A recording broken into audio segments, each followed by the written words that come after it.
High, good evening সবাইকে। আবার একটা ছোট্ট মিনি ব্লগ নিয়ে তোমাদের সাথে চলে এলাম। দিনটা ছিল সরস্বতী পুজোর দিন, মানে সানডে।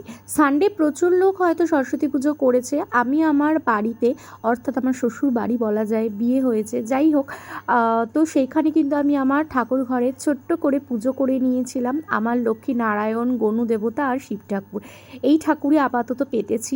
পুজো করে 1:30 নাগাদ আমি আমার মায়ের বাড়িতে চলে গিয়েছিলাম, কারণ প্রতি বছরই আমি সরস্বতী পুজো আমার বাড়িতে করি। এই বছরটা একটু অন্যরকম, বিয়ে হলো, পড়াশোনা কমপ্লিট হলো, আমার বাড়িতে পুজো হচ্ছে না। আগের দিন রাত্রি থেকে মনটা ভীষণই খারাপ লাগছিল, কিন্তু বম্মার ঘরে সব বাচ্চাদের দেখে, এরকম পুজো দেখে মনটা আলাদাই ভালো হয়ে গেছিলো। আর বাড়ি ফিরে এসেছিলাম বিকেল বিকেল, একটু পাড়ায় দেখছিলাম যে সুন্দর প্যান্ডেল করেছে। আমি তো দেখে অবাক। প্রতিমাটা তোমরা শুধু দেখো কি দারুণ করেছে। আর ঘুরতে যাওয়ার ব্লগগুলো কিন্তু আসবে, কন্টিনিউ দেখতে হবে। নেক্সট পার্ট নিয়ে আসছি, বাই।